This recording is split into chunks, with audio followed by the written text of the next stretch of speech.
Škola Noé je jedinou církevní základní školou v Pardubickém kraji.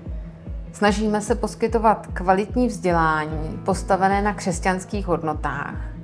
V každém ročníku máme jen jednu třídu s maximálně 22 žáky. Chodí k nám děti věřící i nevěřící, stejně pestrý je i učitelský sbor. Ahoj, já se jmenuji Emma Rudzinská a chodím do 8. třídy. Tady učitelé k nám jako přistupují prostě individuálně a my můžeme se prostě svobodně projevovat a vyhovuje to tady všem podle mě. Jsou tady duhový rána, kde se jako sejde celá třída spolu a řeší se případně školní problémy. A pak je tady vlastně jednou za měsíc duhový rána, kde se sejde celá škola, celý druhý stupeň a zpíváme a prostě chválíme Pána Boha. A učitelé jsou tady fakt super. Když uděláme jako nějakou chybu, tak nám učitelé nedávají pocit hlouposti, ale jenom prostě chyby, která se dá napravit. Ahoj, já jsem Anna Kratochvílová a jsem v 9. třídě na škole Noé. Jsem tu hodně spokojená, protože je to ohromný skok oproti škole, na kterou jsem chodila předtím. Mnohem víc máme různé skupinové práce, děláme různé soutěže, připravujeme něco i pro mladší děti a tak. Měli jsme třeba jednou, že jsme dělali pro druháky, třeťáky v tělocvičně sportovní den. A nebo teď jsem v 9. třídě a děláme patrony pro prvňáčky, že jim pomáháme, provázíme je tímto školním rokem, vodíme je do třídy a tak. Samozřejmě, že občas se všichni neshodneme, ale tak je to v každém kolektivu. Ale je to tady právě lepší v tom, že když máme mezi sebou nějaký problém, tak jsou ochotní učitelé nám pomoct s tím to vyřešit. Hi, I'm Pete. I'm from the UK, England precisely. I'm one of the English teachers here. I teach English conversation, PE, and I also help run the music band.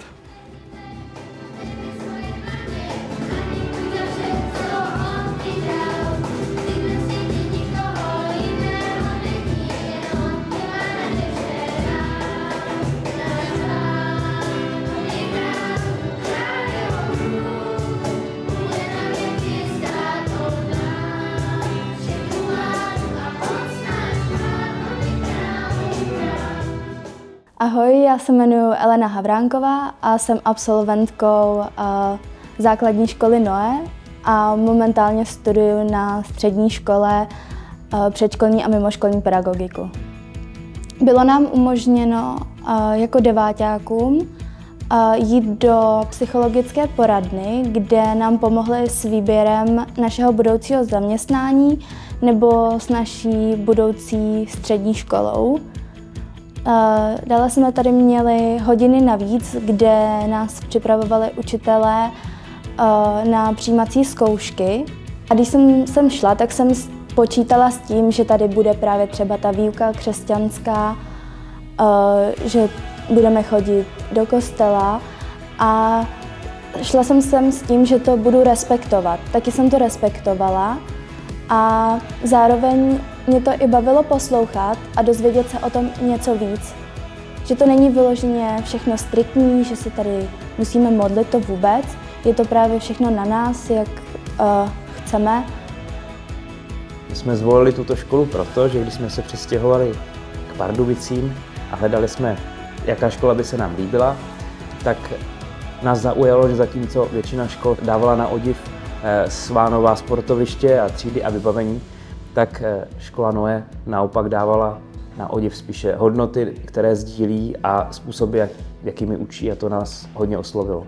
Jsme v této škole velice spokojení, děti se sem vždycky těší a je to daný taky zkrátka tím vedením a tím, jak se tady ty děcka formujou. Už to duhové ráno, které tady je pravidelně, mně přijde fakt jako kouzelný. Vlastně mini srovnání mám, když naše dcera chodila do školky jinam a pak chodila do školky zde v Noé, tak i ona v tom svém nízkém věku vlastně už pochopila, že ty věci jsou tady jinak. A těšila se sem, takže to je fajn. Přejeme si, aby naši absolventi měli dostatek vědomostí a dovedností, aby dokázali spolupracovat, měli pevné morální zásady, které jim pomohou se v kritických situacích správně rozhodnout. Aby znali svoje silné stránky, aby je dovedli využít ve prospěch ostatních a aby tohle všechno dovedli použít a vedli tak šťastný život.